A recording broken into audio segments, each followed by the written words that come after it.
ಸೋಮಣ್ಣ ಅವರು ಇತರಂತೆ ಕೇವಲ ಭರವಸೆಯನ್ನು ಕೊಡುವಂತ ವ್ಯಕ್ತಿ ಅಲ್ಲ, ಅತ್ಯಂತ ಪ್ರಾಮಾಣಿಕವಾಗಿ ಜನಸೇವೆಯನ್ನು ಮಾಡಿ ತಮ್ಮದೇ ಆದಂತ ಒಂದು ದಾಖಲೆಯನ್ನು ಅವರು ಕ್ಷೇತ್ರದಲ್ಲಿ ನಿರ್ಮಾಣ ಮಾಡಿದ್ದಾರೆ.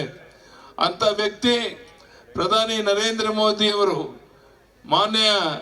ಸನ್ಮಾನ್ಯ ಮಾಜಿ ಪ್ರಧಾನಿಯಾದಂಥ ಎಚ್ ಡಿ ದೇವೇಗೌಡರು ಆಶೀರ್ವಾದ ಮಾಡಿ ನೀವು ಇಲ್ಲಿ ತುಮಕೂರು ಜಿಲ್ಲೆಯಲ್ಲಿ ಇಲ್ಲಿ ಬಂದು ನಿಲ್ಲಬೇಕು ಅಂತ ಹೇಳಿದ್ರಿಂದ ಸೋಮಣ್ಣ ಅವರು ಇಲ್ಲಿ ಬಂದಿದ್ದಾರೆ. ಇವತ್ತು ಈ ಸಭೆಯನ್ನು ನೋಡಿದಾಗ ನಮ್ಮ ಜಾತ್ಯತೀತ ಜನತಾ ದಳದ ಮುಖಂಡರ ಉತ್ಸಾಹವನ್ನು ನೋಡಿದಾಗ ನಿಶ್ಚಿತವಾಗಿ ನಿಮ್ಮೆಲ್ಲರ ಆಶೀರ್ವಾದದಿಂದ ಸೋಮಣ್ಣ ಅವರು 2 ಲಕ್ಷಕ್ಕೆ ಹೆಚ್ಚಿನ ಅಂತರದಲ್ಲಿ ಗೆಲ್ತಾರೆ. ಸೋಮಣ್ಣ ಅವರು ಇತರಂತೆ ಕೇವಲ ಭರವಸೆಯನ್ನು ಕೊಡುವಂತ ವ್ಯಕ್ತಿ ಅಲ್ಲ, ಅತ್ಯಂತ ಪ್ರಾಮಾಣಿಕವಾಗಿ ಜನಸೇವೆಯನ್ನು ಮಾಡಿ ತಮ್ಮದೇ ಆದಂತ ಒಂದು ದಾಖಲೆಯನ್ನು ಅವರು ಕ್ಷೇತ್ರದಲ್ಲಿ ನಿರ್ಮಾಣ ಮಾಡಿದ್ದಾರೆ. ಅಂತ ವ್ಯಕ್ತಿ ಪ್ರಧಾನಿ ನರೇಂದ್ರ ಮೋದಿ ಅವರು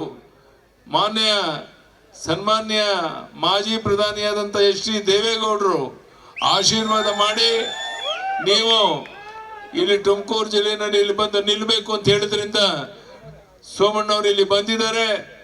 ಇವತ್ತು ಈ ಸಭೆಯನ್ನು ನೋಡಿದಾಗ ನಮ್ಮ ಜಾತ್ಯತೀತ ಜನತಾ ದಳದ ಮುಖಂಡರ ಉತ್ಸಾಹವನ್ನು ನೋಡಿದಾಗ ನಿಶ್ಚಿತವಾಗಿ ನಿಮ್ಮೆಲ್ಲರ ಆಶೀರ್ವಾದದಿಂದ ಸೋಮಣ್ಣ ಅವರು 2 ಲಕ್ಷಕ್ಕೆ ಹೆಚ್ಚಿನ ಅಂತರದಲ್ಲಿ ಗೆಲ್ತಾರೆ.